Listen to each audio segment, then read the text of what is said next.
Behind the tourist beaches of Sri Lanka, there is a local life. Today, we not only explore one of Sri Lanka's best beaches, we witness the community behind it.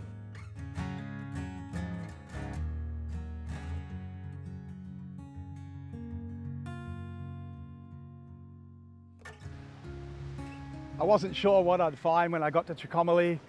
I thought palm tree lined beaches, white sand. I think I was pretty spot on. This is absolutely astounding. It's the type of beach I expected when I came to Sri Lanka. Now we're going to go down to the south beaches, and I know they've got a bit more rough water, great surf. But here, have a look at this. This is perfection. Racing across from Annai, gee that sun's bright, to Trincomalee, trying to beat the monsoon coming through. Couldn't have asked for better weather. This is absolutely glorious. There have been a couple of patchy days. We're here for a week, but the reality, the monsoon's about to come, but the sun's out, the sky's blue. This is everything I expected for the east coast of Sri Lanka. One thing Uppaveli is known for is boat tours to Pigeon Island for snorkeling and diving, and also dolphin and whale tours. I'm not sure how the season is at the moment. Monsoon's 3 weeks away, could come any day. Shops are starting to close down. It's a little bit quiet on the beach, it's actually perfect, but not if you're a store holder. Although I've spoken to a lot this week, and a lot of them closed down for a 4-month period, open back up in January. But there are a few, especially the bigger ones like Fernados, that stay open the whole season. So if you come here in off season and you get the weather in between the monsoon, you'll have it to yourself, and it's pristine. It is one of the things I have noticed here. There's not much rubbish. Yep, there's a little bit of rubbish. We're in the Bay of Bengal, but from what I can see, given that there's no one cleaning this beach this morning, it's considerably low compared to, let's say, Bali with its pollution problem and rubbish problem. This is spotless.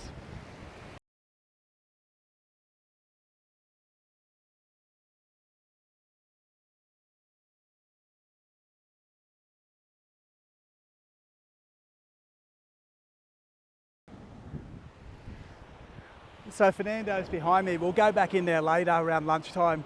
It has about 8 or 9 different eating venues in there, a couple of bars, open all day, all night, till 10 o'clock.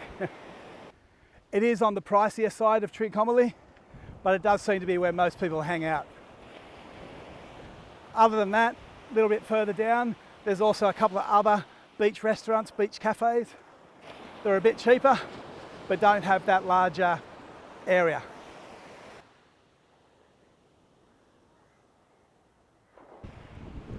We'll head down and have a look at them. And I think I can also see a couple of churches, looks like 2 churches down on the beach, halfway between Uppaveli and Trincomalee. Might try and walk down to there, see if it is a church or not. Does look like it's got a spire. So this one here is Blue Sand Beach Resort. Same style, lounges, palm trees, drinks, but at a more affordable price. So from here it just looks like there's about a good, 800 metres, a kilometre of jungle, palm trees, farmland. So I might put the camera away and we'll see what happens when we get down to those, what I think are churches.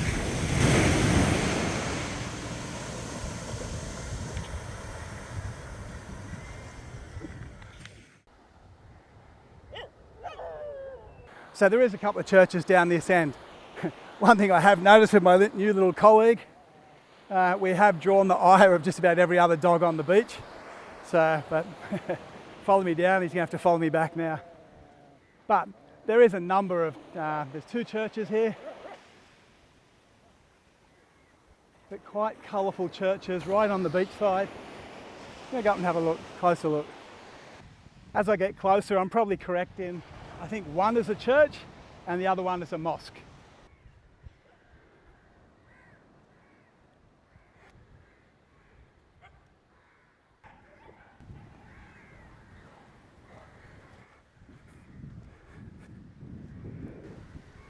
temple or not mosque, temple? Yeah. No, it's finished. Time. Okay, so just old temple. Yeah. And church next door. Evening. Yeah. Evening. Okay, Yes, but still operates. Yes. Okay, very good. It's lovely.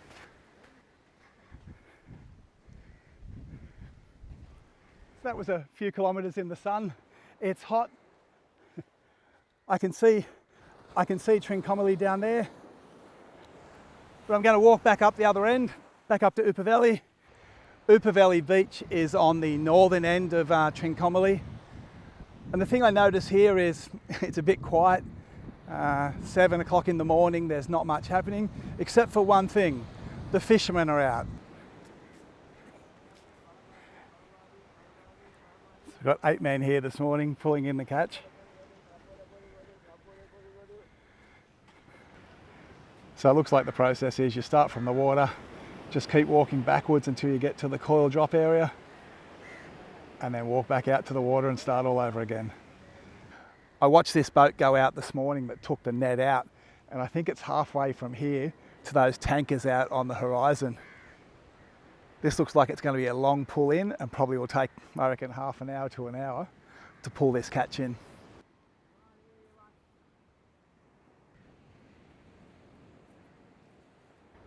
So what you have is these guys are pulling this end, and down the beach about 500 metres there's a second crew doing exactly the same with the other end. So this is a big arc of net. Be interested to see what it will be interesting to see what comes from a catch in this bay.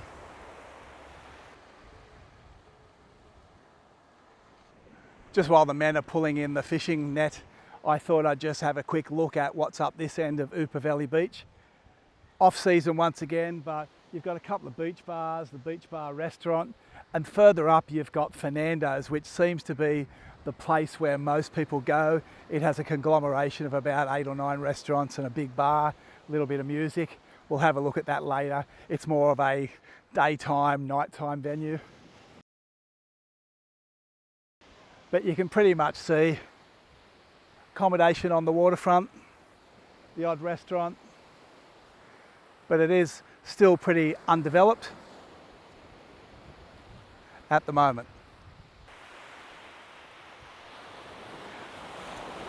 Another thing you do get here is there is a lot of diving that goes out to Pigeon Island, and there's also a lot of boats and tour guide touts that do trips for dolphin and whale watching.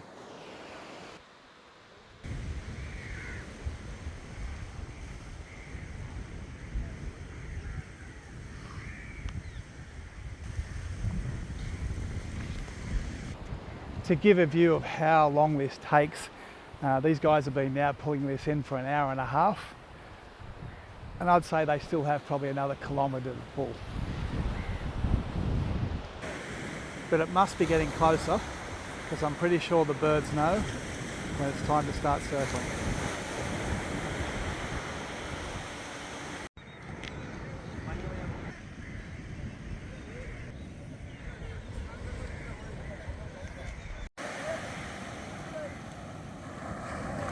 So we're just near the end, 2.5 hours, 1.5 kilometres, and they could only do this once every 10 days.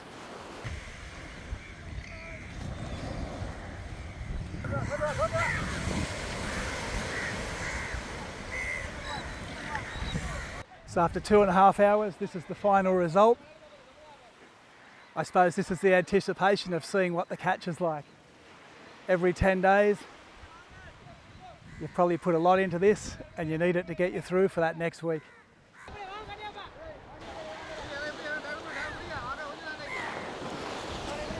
At the end of the net there's a long tail, so all the fish get pushed into the long tail, and that's the hardest bit to pull out.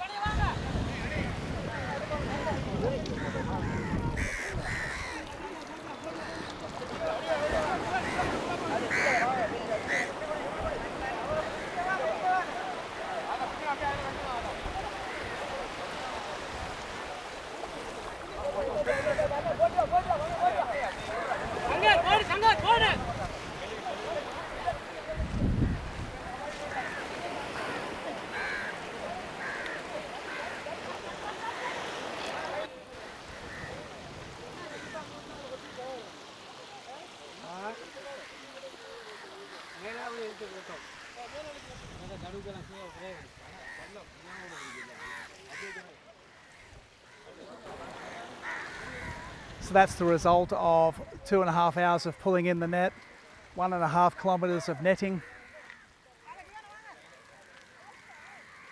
I see about 4 or 5 big fish. The rest, probably small pilchard.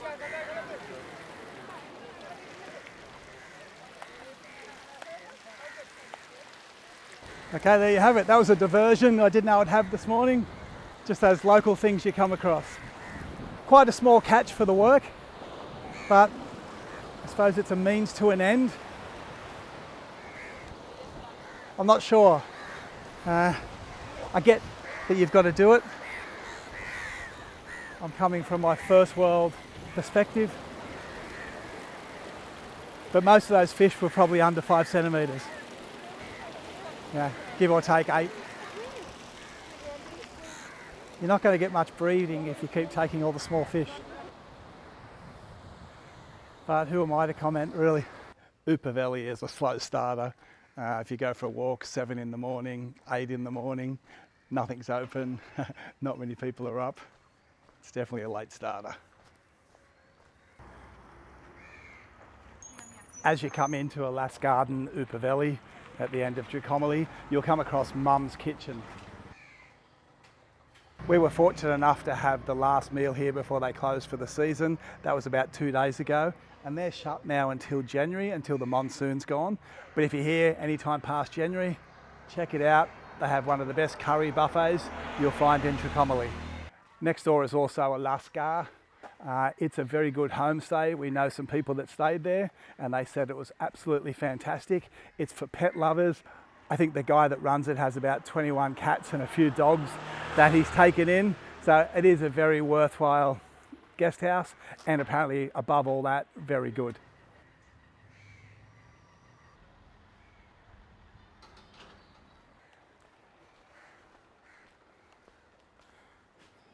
Another great place we went to, Trincomalee. Best seafood, and that curry dish we had, that was fantastic. Thank you. So just as you come in on the main street, easy to find. One of the best restaurants in Uppaveli, very good, and the family that runs it, very, very nice. There's no shortage of restaurants here. You can follow this street straight down. You'll find a number there, or you can turn right to where our accommodation is, and that takes you down to Fernados, the larger area. But it's a little bit more pricier. It's not what you'll pay in local villages or a bit when you're more into the jungle, etc. But it's a tourist town. It's a seaside resort. Now you can go into Trincomalee and there is some, more local cafes, restaurants, that type of thing in there. But in this direct area, you're going to find that the prices are just that little bit higher, but still pretty good compared to back home. As you get to our intersection, you've got Saffron Lounge, which does very good Sri Lankan and Western food. And when you turn the corner, you've also got the Ceylon Cafe. We found that it was our go-to for lunches. Really affordable menu, great Sri Lankan food. They've also got a short Western menu, very, very good. Right next door to that, you'll find a paddock. Always has an open door, and I'm pretty sure I've seen about 5 or 6 cows just come and go. So that now brings you down to what is known as Beach Road to Lass Garden. And on here you've got a number of accommodation options, a few restaurants, and it leads down to the larger Fernados bar, where you've got a conglomeration of that 8 restaurants plus a few bars and the lounges, etc. on the beach. Restaurants in this section, the Be Cool Juice Bar, which is just building a brand new place further down the road. You've got Ocean Oasis, S&P Star, where we're staying. I'll come back to that one and show that when we finish. So if you're here this time next year, this will be the new restaurant. Nice build, be ready for the new season. You've got all forms of accommodation here, from small hotels, homestays, hostels here like the CU Hostel. And then as you get to the end of the beach road, you've got a few shops, a couple of restaurants at the end of the road, and then you come into Fernando's Beach Market. It says beach market, but it is primarily restaurants, bars, cafes, sun lounges, that type of thing.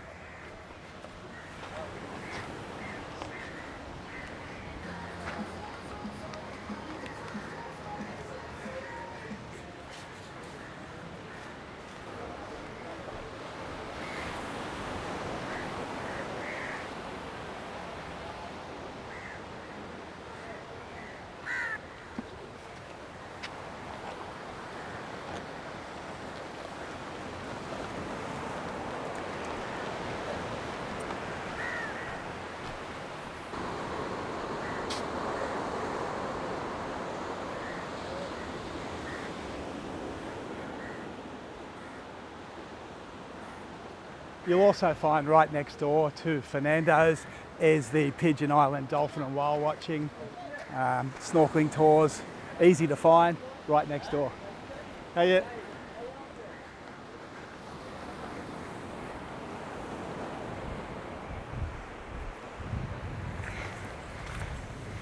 So this is S&P Homestay.